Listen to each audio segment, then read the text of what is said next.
Je vous avais déjà parlé des smartphones de Motorola plusieurs fois, il y a eu le Edge 40, Edge 40 Pro il n'y a pas très longtemps, et là, je vais vous parler de leur nouveau smartphone qui vient se plier, le pliant, le pliable, comme vous voulez, c'est le Motorola Razr, le 40 Ultra, parce que Motorola vient de sortir ces nouveaux smartphones qui se plient pour l'année 2023, et avant, il y en avait un. D'ailleurs, je vous ai présenté l'année dernière, c'était le Razr 2022, et là, ils sortent deux modèles très cool, dont celui que j'ai juste ici. Si vous regardez, c'est le Razr 40 Ultra. Ultra parce qu'il existe un Razr 40 qui est déjà cool et qui fait plein de choses et qui permet d'avoir un smartphone pliant chez Motorola mais moins cher, et ça c'est bien, mais c'est pas le sujet aujourd'hui. Le sujet aujourd'hui, c'est de vous parler de celui-là, du Razr 40 Ultra qui arrive dans cette jolie boîte et que je trouve vraiment intéressant pour plein de points. Donc aujourd'hui, je vais vous expliquer ce que peut faire ce Motorola Razr 40 Ultra. On va regarder s'il est fait pour vous, on va regarder les points positifs, on va aussi regarder quelques points négatifs parce qu'il y en a. Et c'est parti, on y va.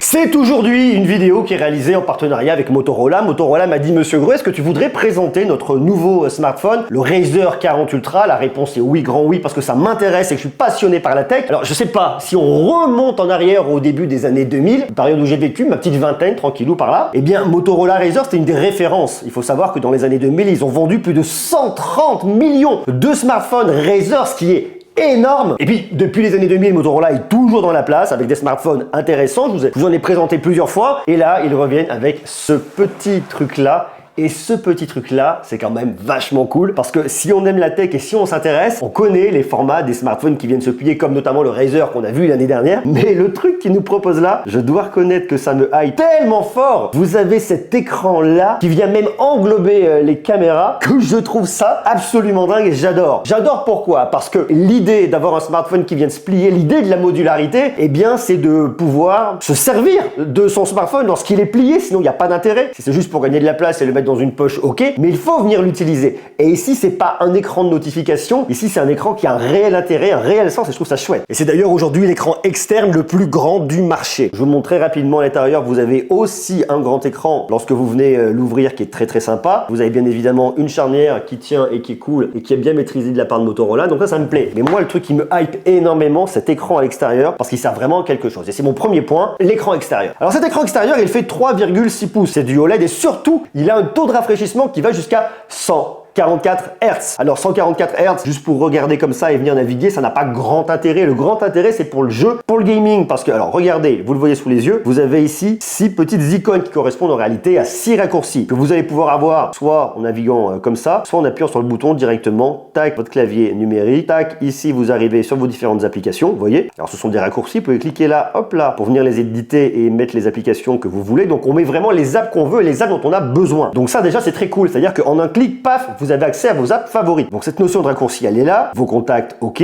Votre emploi du temps de la journée, la météo, très pratique également. Et là, il y a plein de petits jeux. Et ça, c'est le truc qui me fait vraiment marrer. Pourquoi? Parce que j'ai passé beaucoup de temps dessus et j'ai un coup de cœur tout particulier pour Stack Bones, qui est un jeu que je trouve juste très cool. Et en fait, c'est un peu dans l'idée des jeux comme le Snake qu'on avait avant. Vous avez connu le Snake. En fait, là, vous laissez appuyer, vous descendez, tac. Mais il y a un côté qui est super sympa avec ce jeu. Hop là, vous voyez, tac.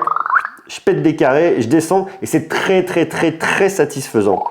Personnellement, hop là, j'adore. Quand j'atteins ma barre d'énergie, plaf, tout pète, ça se termine, c'est beau. Et j'ai passé beaucoup de temps. Et alors, on se dirait, ok, 144 Hz pour ces petits jeux. Y a-t-il vraiment un intérêt? La réponse est peut-être non, mais en tout cas, j'aime beaucoup. Et alors, ce qui est cool, et vous le voyez sur les jeux que vous avez là, il y en a 9 aujourd'hui que vous pouvez trouver là comme ça. J'en ai combien? J'en ai tac, il y en a 9 en tout normalement. Alors, vous pouvez en avoir d'autres en plus ici. Il y a également un compagnon de vie qui va arriver, qui va suivre votre rythme en fonction de l'heure et qui s'appelle Mou. Et puis ensuite, vous avez votre actualité ici. Alors, cet écran extérieur, bien évidemment, eh bien, il vous montre ces petits raccourcis et ces usages comme ça. Mais le truc qui est aussi cool, c'est l'appareil photo. Alors, l'appareil photo, pour venir l'utiliser, vous allez soit ici dans votre module appareil photo et là, vous avez votre appareil photo tel qu'il est là et je vais vous le montrer dans quelques instants. Ou alors, il y a un autre truc que nous a fait Motorola ici qui est cool. Vous prenez votre main, vous le tournez 2 fois votre smartphone et ça vous ouvre l'appareil photo. Vous pouvez prendre une photo soit en appuyant directement sur l'écran et hop là vous avez fait la photo, vous voyez j'ai une belle tronche ici, soit directement en appuyant sur le bouton de volume sur le côté, vous prenez, vous déclenchez, c'est pratique. Et vous pouvez également prendre une photo avec la paume de votre main. Alors le bon sens pour prendre les photos c'est comme ça et non pas dans l'autre sens. C'est ce que vous dit Motorola. Après ça marche d'un côté et de l'autre. À vous de voir, faites ce que vous voulez. Donc ça c'est cool. Alors vous avez ce mode photo comme ça, mais vous avez plein d'autres modes et surtout ce que je trouve intéressant c'est que l'UX est vraiment bien fait. Photo, mode mode portrait. Bon, ok,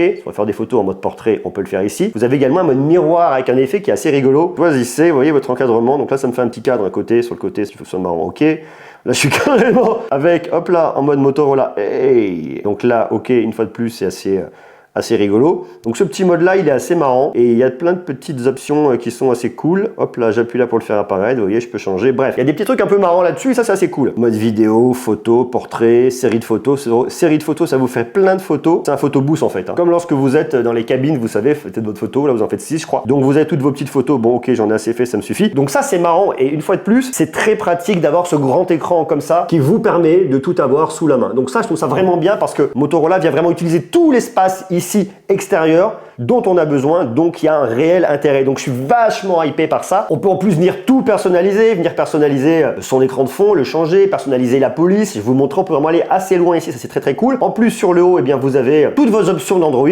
qui sont ici, donc ça c'est bien. Vous pouvez venir paramétrer votre smartphone, utiliser facilement, ça c'est cool. Et puis sur le bas, vous avez vos notifications et pour avoir accès à vos notifications, vous pouvez en plus venir cliquer juste ici. Vous cliquez, vous avez les notifications et là vous cliquez juste ici là et vous avez accès à votre niveau de batterie. Donc une fois de plus c'est bien vu, bien pensé et l'UX est tellement bien pensé ici, vraiment j'adore. Alors après quand on l'ouvre, on a un écran à l'intérieur et ça c'est plutôt cool. Et c'est là où est la deuxième bonne surprise, c'est qu'en fait, il y a sous le doigt, vous ne sentez quasiment rien. Ça, c'est dû grâce à cette charnière que vous allez avoir ici et à la façon dont elle est conçue par Motorola, qui fait qu'en fait, ça va pas venir pincer votre écran et que vous ne sentez quasiment rien sous le doigt. Personnellement, j'adore. C'est un grand écran POLED 6,9 pouces et là, vous avez un taux de rafraîchissement qui va monter jusqu'à 165 Hz, c'est-à-dire que vous avez du 144 Hz devant, 165 Hz à l'intérieur. C'est juste démentiel et c'est un smartphone qui est très très bien spéqué là-dessus. Alors après, vous allez dans vos paramètres et dans votre affichage, vous pouvez venir le modifier si vous le souhaitez. Taux de rafraîchissement, il est mis sur élevé et voyez, il va monter jusqu'à 165 Hz de façon intelligente, sinon 60 Hz, en sachant qu'ici en plus c'est une table LTPO. Au lieu d'entrer dans le côté un petit peu technique, ce qu'il faut comprendre, c'est que ça permet d'aller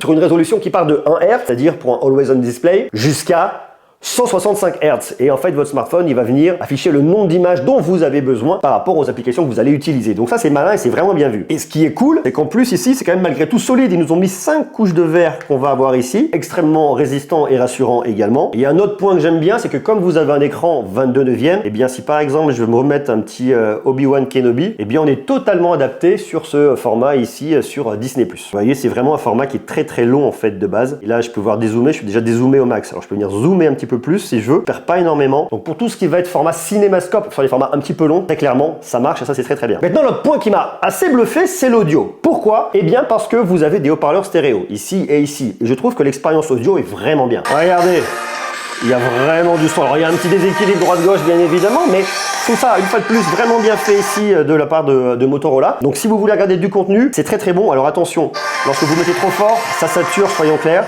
Donc vous baissez légèrement, vous maîtrisez, mais ça conviendra. Et pour moi là-dessus aussi, c'est un point fort. Donc pour tout ce qui va être multimédia, film, série, pour tout ce qui va être gaming, avec ce haut taux de rafraîchissement à 165 Hz sur l'écran intérieur et 144 Hz sur l'écran extérieur, eh bien vous avez un smartphone qui va être très bon pour tout ce qui va être divertissement, film, série, gaming, sans aucun problème. Tout en sachant que ce smartphone existe dans 3 couleurs, soit en noir. Alors le seul truc un peu négatif, c'est qu'il prend quand même pas mal les traces de doigts. Donc vous venez le nettoyer avec une petite chiffonnette ici. Il existe en noir, comme il est là. J'aime bien, vous avez un noir mat au dos. Donc là, il n'y a pas de traces de doigts, c'est vraiment sur l'écran que vous avez des traces de doigts. Donc en noir comme ça, il existe en bleu et comme ils ont un partenariat avec Pantone, vous avez également la couleur de l'année, le Viva Magenta de Pantone. Donc si vous voulez un truc un peu plus flashy, eh bien vous l'aurez. Et une fois de plus, si ce smartphone vous intéresse, je vous mets tous les liens en bas dans la description. Et je vous le disais, il y a un point qui pour moi est important ici, c'est la personnalisation qu'on va avoir. Alors le capteur d'empreinte digitale, vous posez votre doigt, ça déverrouille très très rapidement. Vous venez complètement personnaliser ici votre smartphone. Par exemple les fonds d'écran, il y en a énormément. Vous pouvez en mettre des dynamiques, par exemple. Vous pouvez venir les télécharger, il y en a un paquet. Styliser également, vous pouvez venir styliser une photo. Hop là, faire des petits effets si je souhaite. Bon, à vous de voir en fonction des photos que vous voulez. Là, je suis pas convaincu de la proposition, mais si vous voulez, c'est complètement possible. Des sélections d'images, il y a énormément d'images qu'on peut venir mettre. Alors moi, j'ai mis un thème sombre pour mettre un thème clair également si on le souhaite, en fonction des différents besoins. On peut changer le fond d'écran, je vous l'ai dit, il y en a énormément. Des paysages, bref, de tous les côtés. Vous pouvez changer la taille de police. Moi, je l'ai augmenté légèrement, la taille de police. Non pas que j'ai des problèmes de vue, mais que je trouve que c'est plus joli ici d'avoir des icônes un poil plus grosses avec une police un peu plus grosse que ce qu'on avait d'origine. Donc, vous voyez, on peut quand même aller assez loin se faire plaisir ici avec ce smartphone. L'autre point qui est intéressant, c'est qu'ils ont fait un partenariat avec Spotify. Par exemple, je vais vous mettre un petit peu de musique, sans mettre les guns. Donc lorsque je suis en train d'écouter de la musique, vous voyez, hop là, j'ai le smartphone fermé. J'ai directement ici, alors il y a pas mal de reflets, et bien les guns ici, je peux venir changer de morceau si je le souhaite. Donc ça c'est quand même très cool. Vous voyez, par exemple là, je peux venir ajouter ensuite Spotify ici. Lorsque j'ai ajouté Spotify, après je peux déplacer mes icônes, hein. Je laisse appuyer, je peux le déplacer, le mettre où je veux très facilement.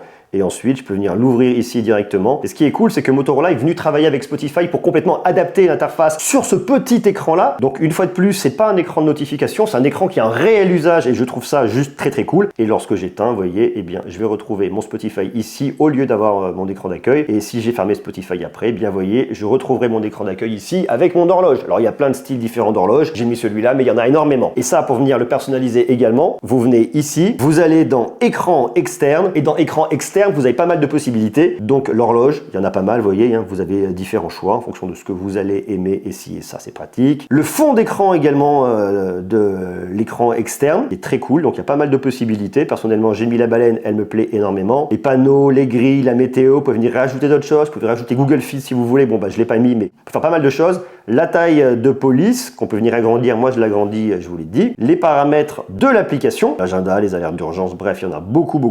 Les aperçus en direct, les paramètres d'appel, bref, un écran externe qui sert énormément et qu'on peut totalement venir customiser. Personnellement, j'adore. Alors après, il y a un autre truc à venir regarder, eh bien, c'est ces deux petites caméras que vous allez avoir ici. Un grand angle de 12 mégapixels qui ouvre à f1.5, dual pixel et avec une super stabilisation pour venir faire des vidéos. Je vous l'avais déjà montré lorsque je vous parlais du Edge 40 Ultra, c'est l'Horizon Lock qui marche bien, qui est très cool. Vous avez également un capteur ultra grand angle et macro de 13 mégapixels. Sans oublier une caméra à l'intérieur, on l'oublie assez souvent ici, c'est la caméra de selfie ici de 32 mégapixels. Le truc intéressant avec ce smartphone, c'est que lorsque vous voulez faire des photos, eh bien vous pouvez le poser comme ça et ça servira un peu en mode tripode. Donc lorsque je veux déclencher eh bien mon appareil photo, je peux venir cliquer juste là et là, hop là, vous allez vous voir. Et si je passe à l'intérieur, ensuite je me vois, donc là vous voyez plus, moi je me vois et je clique là, vous voyez. Et alors après il y a un autre petit mode qui est assez cool, c'est des animations externes. Alors que lorsque moi je me mets vraiment en face, vous voyez là je vais mettre comme ça, qui va me donner, je sais pas si pour me donner des idées de sourires à faire, voilà, de tronches que je peux venir faire pour venir faire des photos. Donc le truc est assez marrant, je trouve ça assez rigolo. Et lorsqu'il reconnaît plus quelqu'un en face, il le désactive. Mais une fois de plus, vous voulez prendre quelqu'un en photo, personne ne peut se voir, vous voulez vous filmer, vous pouvez vous voir, je me mets comme ça, tac, je me vois très facilement. Donc là je m'envoie, je suis en train de me regarder, donc je trouve ça vachement cool. Donc là, hop là, vous voyez, là je me vois, vous voyez, je me vois.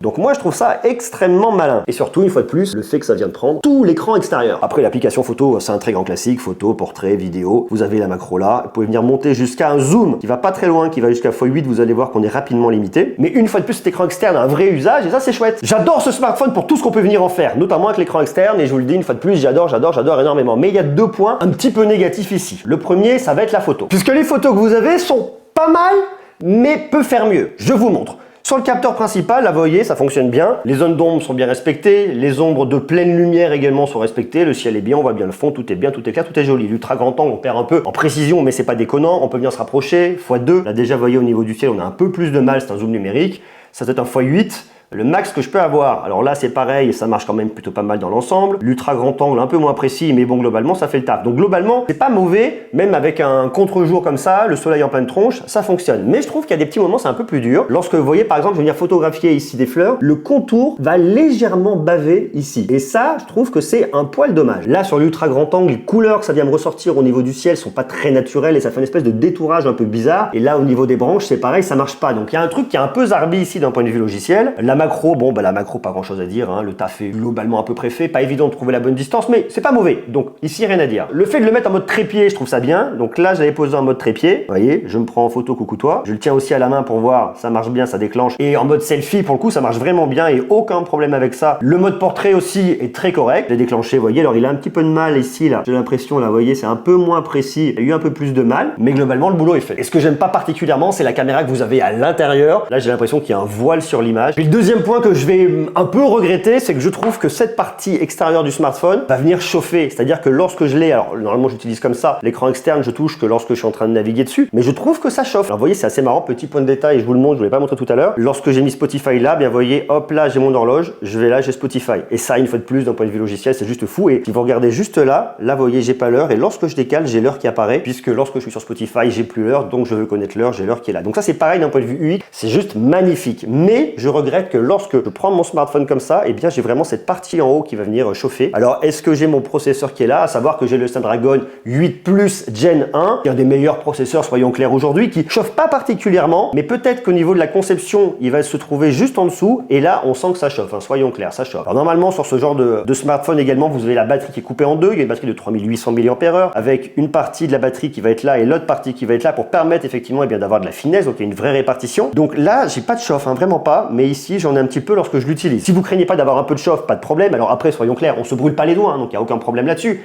Mais je le sens un peu. Et si vous craignez ce côté-là, ça peut légèrement être inconfortable. Mais légèrement. L'autonomie est pas mauvaise, alors on n'a pas une très grosse batterie, je vous dis c'est du 3800 mAh, c'est pas énormément, mais ça permet de tenir la journée sans problème. De toute façon, le Snapdragon 8 Plus Gen 1 n'est pas très énergivore, donc bon, globalement ça fonctionne. Et puis après, l'autre point positif, c'est que vous avez quand même votre bloc de charge qui est inclus avec, un bloc de charge ici de 30 watts que vous avez directement avec votre smartphone, donc ça c'est cool. Et si vous souhaitez le recharger en induction, vous pouvez le recharger jusqu'à 5 watts sans fil. Et petit détail en plus, sachez que avec votre boîte, eh bien vous avez une coque de protection qui est inclus. Donc ici, pas de souci, pas de galère, ça c'est bien aussi. Petit point de détail pour les technophiles, vous avez 8 Go de RAM, plus 256 Go de stockage, ici non extensible, mais globalement vraiment il y a de quoi faire. Et vous avez en plus de la RAM virtuelle. Si vous souhaitez en profiter, vous pouvez le faire, vous pouvez monter un petit peu la RAM virtuellement. La charnière en plus est bien et se tient bien, donc ça vous voyez, c'est pareil, c'est un point qui est positif. Alors on va pas le mettre comme ça, soyons clairs. Lorsque vous le mettez comme ça pour venir vous filmer, vous pouvez le faire sans problème. Vous avez en plus d'un point de vue purement logiciel aussi ce petit mode qui est pas mal, qui fait que lorsque vous venez le plier comme ça, et bien vous voyez, cette partie du haut va remonter, là vous avez toute une partie de commande, donc c'est